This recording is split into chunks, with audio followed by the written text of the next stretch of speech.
On today's show, I'm building the 2026 New York Mets roster using only homegrown talent. You are Locked On Mets, your daily New York Mets podcast. Part of the Locked On Podcast Network, your team every day.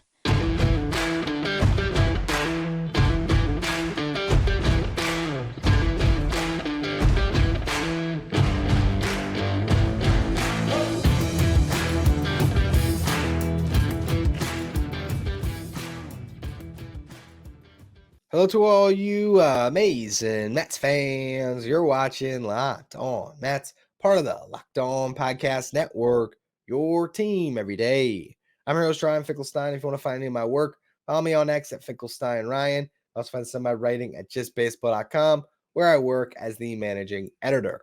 Today's episode is brought to you by FanDuel. Make every moment more. Right now, new customers get $150 in bonus bets with any winning $5 moneyline bet. It's $150 if your team wins. Visit FanDuel.com/locked on to get started.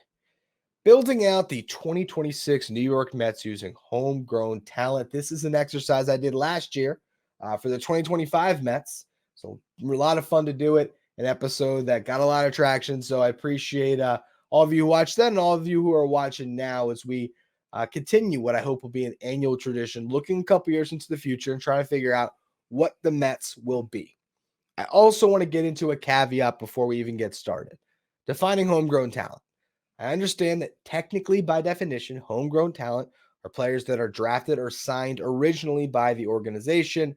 But if you look back in the past, do we say Noah Syndergaard and Zach Wheeler are less homegrown because they were traded for as prospects? Personally, I do not. I don't remember them and think, oh, yeah, well, they didn't come up in the Mets organization. They still did. They debuted with the Mets. And if we were to remove, those players that were traded as prospects, well, for today's exercise, all of a sudden, Luisangel Acuna and Drew Gilbert had to pull them from the exercise, and that does not give us a clear picture of what the Mets will look like in 2026. So with that, set aside here, I want to begin by looking at the guaranteed major league salaries, guys that will still be on the books a couple years from now. Francisco Lindor, Brandon Nimmo, and Jeff McNeil, all under contract for a long time. McNeil, he actually has a club option in 2027. So in 2026, this would actually be his last guaranteed year with the Mets. Lindor and Nimmo, their contracts span well beyond that. So when you think about the future, shortstop, probably center field, although Nimmo might shift over to left. And then you have a utility guy that's all sort of locked down for you. Now, Pete Alonso will be a free agent after this upcoming season. So unfortunately, because I'm not positive the Mets are going to sign him, he's off the Mets now. First base, glaring hole suddenly. Omar Narvaez, Joey Wendell, they also become free agents. Not that that really is something that's going to be too hard to fill. Starling Marte will become a free agent in 2026. You get him off the book, so that clears all those veterans. The guys that are currently on the roster that are under control until then, you have Francisco Alvarez, who will be your starting catcher still. I wholeheartedly believe that. We'll talk about that a little more in the next segment. DJ Stewart technically can remain on the Mets for a long time if they want him to. The Mets have control of him through 2027. But for today's exercise, we're not going to factor DJ Stewart in. I watched back last year's show when I did the 2025 Mets. I broke down how Louis Guillorme was this utility infielder that would still be with the Mets in 2025. And guess what? He's now with the Mets in 2024. So things can change drastically. And there is certainly no guarantee that DJ Stewart will still be with the Mets in a couple of years. Then you have Brett Baty, Mark Vientos, and Ronnie Mauricio. Three guys that we hoped would get a lot of run this year. Now, Mauricio with the torn ACL seems like he's out of the picture.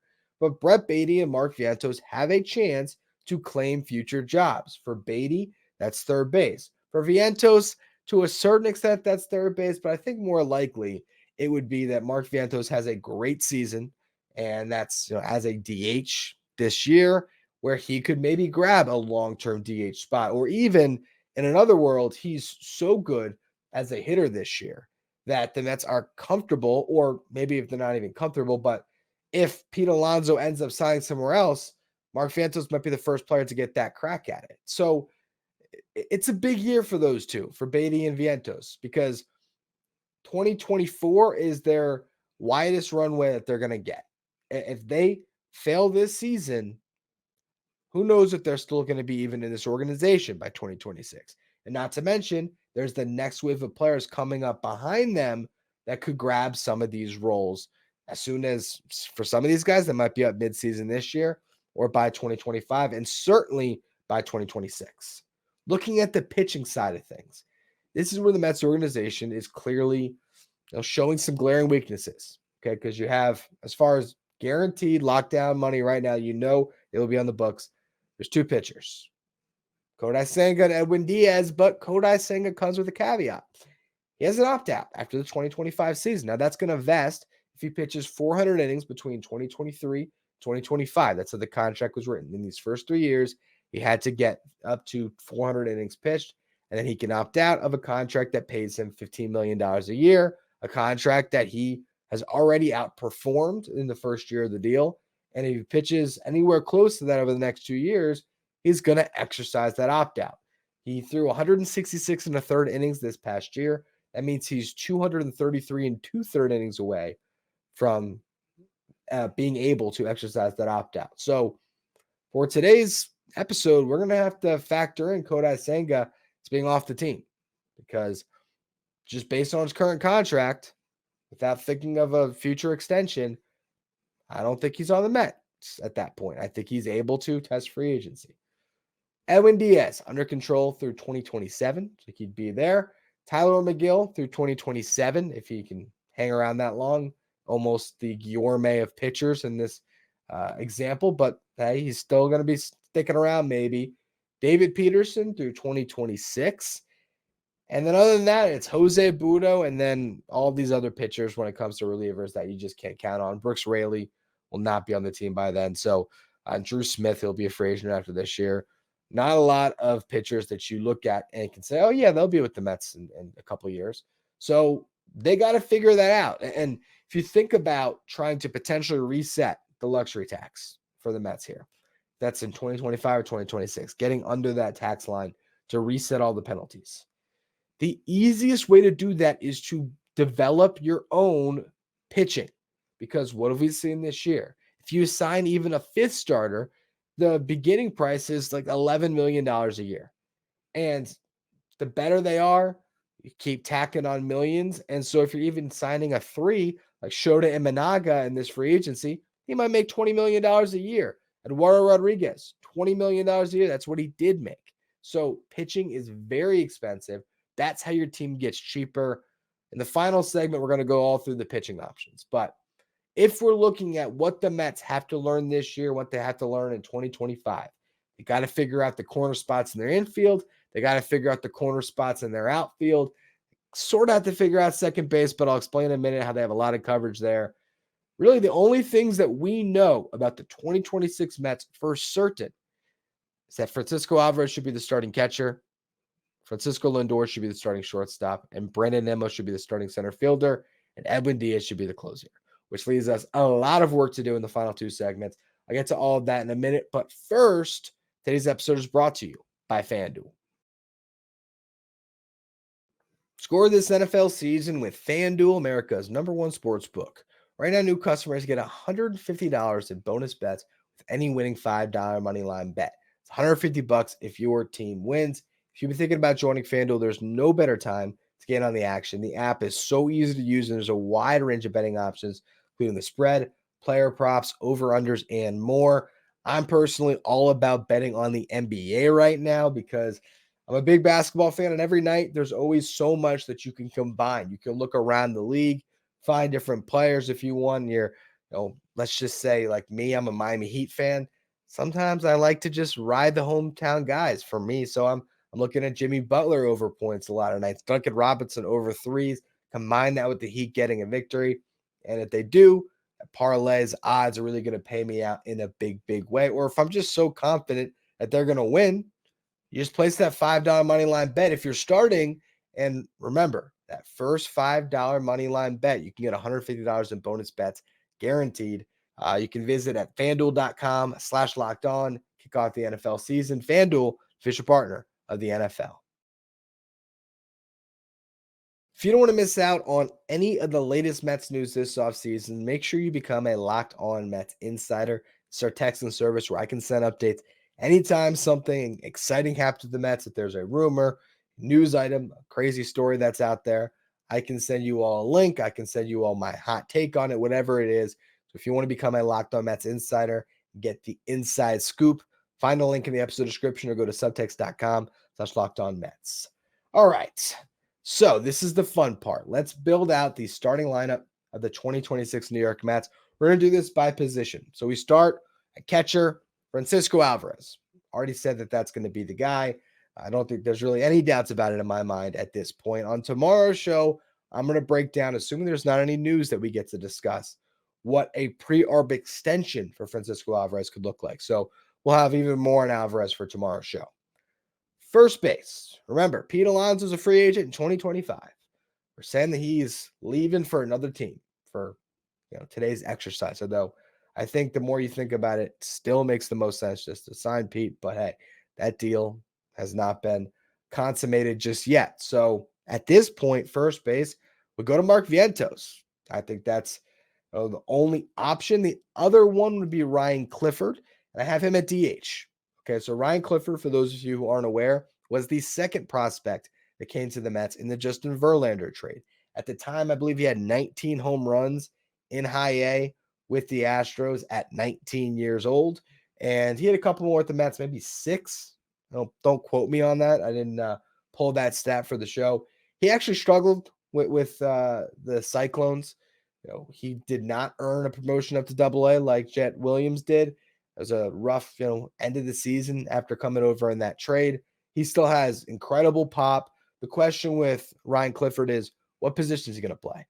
Ideally, they'd like to keep him in the outfield, maybe be a right fielder, but is his athleticism going to be there that he can hang in the outfield, or is he a first baseman or a DH long-term? I think it's more likely that it's the latter there, but his bat is really exciting. Like I said, he was in high A at 19 this year. Imagine if he doesn't start in Double-A, he gets there pretty quickly. And then, by 2025, he could be knocking on the door, and 2026, I think the bat's going to be playing up enough that he's going to find his way to be a big part of the Mets by that year. Second base, I have Luisangel Acuna playing that position. I think this happens in 2024. He is obviously very famous with his brother, but he's got a lot of speed. He is a shortstop, but the thing that was interesting to me, when Jett Williams got the promotion up to Double-A, they slid Acuna to second base because I think long-term, he profiles more as the second baseman. Jett Williams played pretty much exclusively in center field and at shortstop last year. I don't think they were ready to move him off shortstop. I think this year, if Jett Williams is in Binghamton, which I think he will be, he'll be the starting shortstop. Acuna probably starts at shortstop in AAA, but I think they also are going to, maybe put, if it's him and Jeremiah Jackson on the Syracuse Mets, or if it's, Acuna and, I don't know, Zach Short's in the organization still, whatever it is. I think Acuna's going to see a lot of time at second because that Lindor is your starting shortstop. So I think Acuna is going to end up playing second base, and I think his defense is going to be incredible at second base. His stolen base prowess is going to be really, really nice in the Mets lineup. I mean, he'll be their best stolen base guy as soon as, again, maybe midseason next year. The only question is going to be, can he hit enough? Can he get on base, and use that speed as much as you want him to? That's what's going to either make him or break him as a prospect. The power, I don't know if he's ever going to be a 30 home run guy. I actually strongly doubt it. I think he could develop into 20 home run pop, but it's more likely that he's going to be in the more 10 to 15 range, right? There might be a season where he gets a little bit more than that. But what you're really hoping for from Acuna is the amazing defense, and you want him to be able to hit for a high average where he's getting on base a bunch, and then he can steal bases and really create havoc using that speed. Again, Lindor's a starting shortstop. Don't need to talk about that one much. Third base, Brett Baty, Ronnie Mauricio. Conversation still lingers on. And unfortunately, Mauricio lost a year to potentially grab that spot. So for now, we're going to call it to Brett Baty by default. But if Baty has a bad year, it certainly could be Ron and Mauricio by that point. Left field, Brandon Nimmo. I think by 2026, Nimmo a couple years older, we better to slide him over to left, maybe have him DH a little bit too. At that point, you're going to want some of the young guns to be running down those fly balls, which leads me to center field, which is where I think Jett Williams will be playing by 2026. I think this guy is such a good athlete that, putting him in left, putting him in right, putting him at second base, I don't know if that's going to, really maximize his athleticism as much as playing him at short or in center. And because he's not playing shortstop, I got Jett Williams in center field. And I wouldn't be shocked if we see him this year. I really wouldn't. He surprised us all to get to AA, and at 19 years old, and he did well in his short stint there. I'm not going to doubt this guy again. He already said he wants to be in the big leagues next year. I think it could happen. I really do. The guy that should be in the big leagues at some point this year, though, in my eyes, is Drew Gilbert. I have him playing right field, which is something that could happen, again, as soon as this year. It's going to be really interesting to see how the Mets fill out this outfield. But if they're in a position where Starling Marte goes down, or even if Brandon Nimmo went down for an extended period of time this year, you might get to that point where you just call up Drew Gilbert because you know that he's going to give you an incredible motor out there. He's going to be a great defensive outfielder. He was unbelievable after getting traded over for Justin Verlander. He had just a great finish to his season. The guy had some growing pains when he was originally in AA with the Astros. He started to figure it out before the trade, and then he absolutely took off when he got into the Mets organization. I already mentioned the DH, Ryan Clifford, so we're going to keep that locked in, but I will also add a caveat or another option in Kevin Parada. He, at that point, should be up at the big league level, getting some time at DH if he can figure out how to hit big league pitching, which I am very concerned about. But hey, we're building this out based on the Mets' top prospects. He's certainly a top prospect still, top 10 guy, pretty much consensus. He's also the backup catcher. Util, Jeff McNeil, is he just a bench player at this point in his career? I mean, probably not, but it speaks to how good some of these guys could be if he ends up in that first guy at the bench utility role. Because if Acuna and Gilbert and Williams, if all these guys are stars and you still have Nimmo and Lindor, you start to lose a spot for McNeil. I mean, he could be your first baseman after Alonso goes. That's certainly a possibility, but McNeil's not going to be with the Mets much beyond 2026. There's a chance he gets traded by that point too. Who really knows what the future is with Jeff McNeil? Lastly, I already mentioned Mauricio at third base potentially. He's another util option, but fourth outfielder, Alex Ramirez. I don't have a lot of confidence in Alex Ramirez. I was surprised the Mets put him on the 40-man roster to protect him from the Rule 5 draft. I guess other teams would still be intrigued by a guy that was, on a really good, track in 2022, but he had an awful season. So it's a big, big year for Alex Ramirez, who's now on the 40-man roster, to prove that, he really still is a top prospect. He never earned a promotion to AA last year. I don't know if he starts in AA. It'd be kind of crazy for a guy on the 40-man roster to be in high A again for a third, tour of duty there. So I think he's in AA and he's kind of in a sink or swim mode. But that concludes our position player portion of constructing the 2026 New York Mets.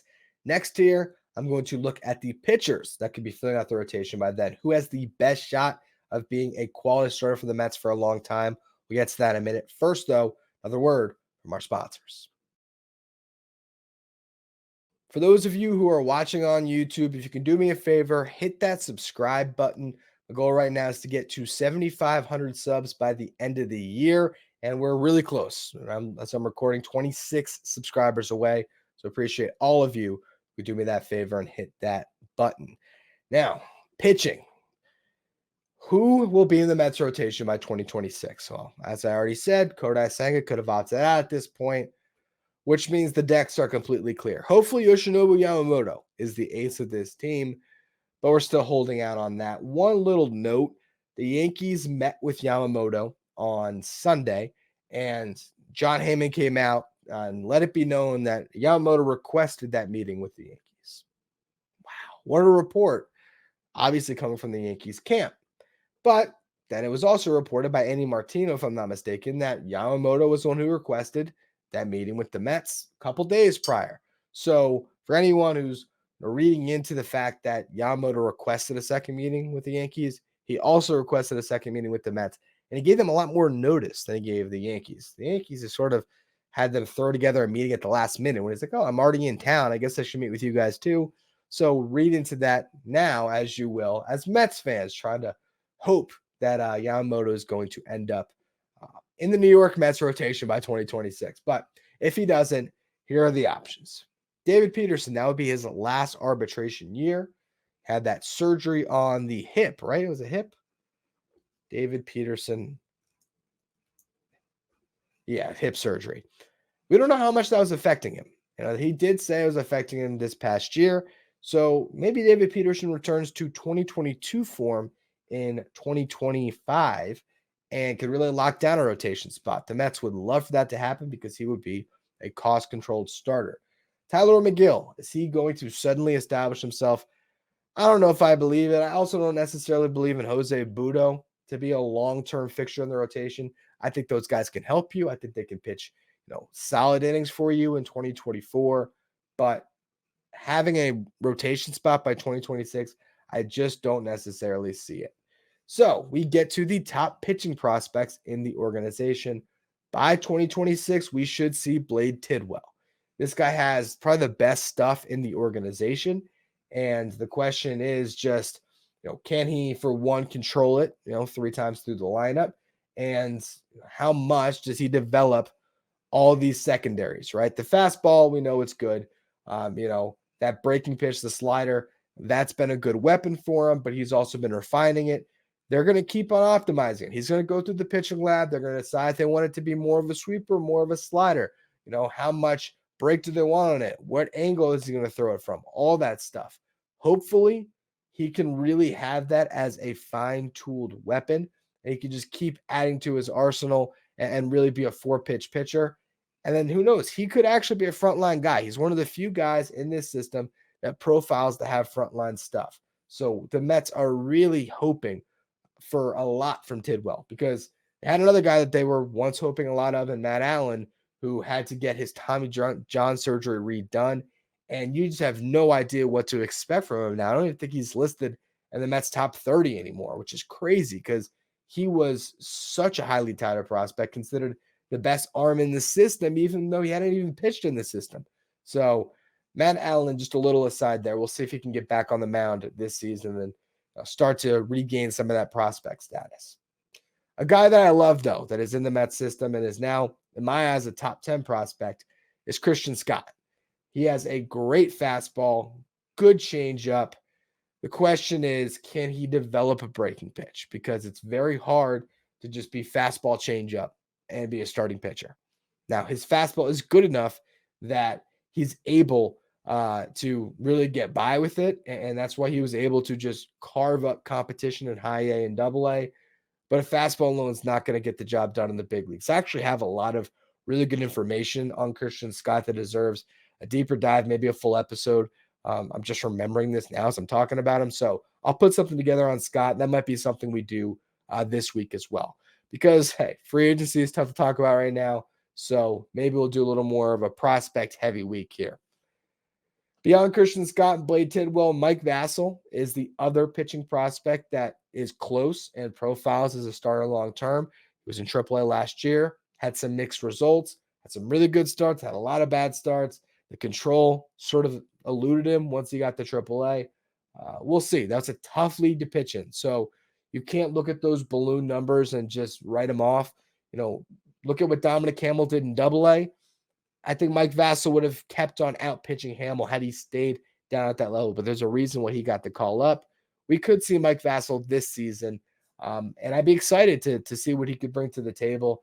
He's the guy you got to learn some things about. So I hope that Vasil can find his way on the 40-man roster and pitch some this year, because it'd be really nice to know in 2025, 2026, you got a guy that can slide into the back end of your rotation and be a cost-controlled starter. Do I think he's a frontline guy? No. I think he's probably tapped out at like a 4-starter, but still, 4 starters nowadays are worth $10 to $15 million. So that can be huge for your team long term. Now, I just mentioned Dominic Hamill, another potential starting option. He was really good in AA. He gets a lot of strikeouts. I do wonder if he ends up in the bullpen by 2026, but he's got really good stuff. So we'll see where Dominic Hamill ultimately lands. He was the pitcher of the year in 2022. 2023, it was Christian Scott that was the pitcher of the year in the Mets organization. Last two guys, Tyler Stewart. He's the big guy. He's 6'7", 6'8". He had the sub 2 ERA for a long time. This past minor league season, he was leading all of the minors in ERA for a long period until he got blown up a couple times in AA. But another guy that's sort of pitching himself into top prospect status here, and a guy that hopefully is maybe like a better version of Tyler McGill in a couple of years. Lastly, Joander Suarez. He made a name for himself at the end of the season. He threw an outing where he went 6 1/3 without allowing a hit, and then in a doubleheader where they only play 7 innings, he did actually throw a no-hitter. So that was consecutively where he had 13 1/3 no-hit innings. Now, Suarez was Rule 5 draft eligible this year. The Mets did not protect him on the 40, and they were right to because he did not get selected. So now he'll have a full year in the AA rotation, and we'll see if he can continue to improve on that prospect status. The Mets are in a position with their pitching prospects where they don't have a guy that can go out there that they can trade to get a Juan Soto or a Tyler Glasnow. Okay, that's not why they didn't make those deals, but it's just to show the difference between the Mets organization and then the Yankees and the Dodgers organizations that have been able to develop pitching, and then they can use that pitching to swing trades. It's really important for the Mets that they can figure out a way to start developing pitching. It helps so much when you had that internal depth that you don't have to go out in each offseason and sign 3 guys to supplement your rotation. It's a lot easier when you can just constantly rely on the farm, where someone goes down, you have a 24-year-old, 25-year-old, 26-year-old, somebody who has been in your system, who has had success in the upper levels, who you can rely on. And then again, those pieces can be flipped in trades. Those pieces can be, used out of the bullpen. The Mets have to be better at this long term. And the fact that they're sitting here with an entire farm system, and there's maybe only one frontline guy in Blade Tidwell that really profiles up there, it really does speak volumes. But hey, there's a pitching lab in place, and hopefully that lab starts to produce some gems. Anyway, that's going to be all for today's show. As I mentioned earlier, tomorrow's show, we're going to look at Francisco Alvarez and what a pre-arb contract could look like if they were to give him an extension this offseason. Of course, if there's any news, though, we'll pivot and talk about that. Thank you for listening. As always, make sure you follow, rate, and review wherever you get your podcasts. If you're watching on YouTube, again, hit that subscribe button so we can get to 7,500 subs. If you want to be a Locked On Mets insider, you can find a link in the episode description, or go to subtext.com/LockedOnMets. And now that you made it to the end of this show, check out the first ever 24/7 streaming channel on YouTube covering everything in the world of sports. That is Locked On Sports Today, with coverage from our local experts on every team and our league-wide experts on every sport. Make sure you check out Locked On Sports Today, streaming 24/7 on YouTube.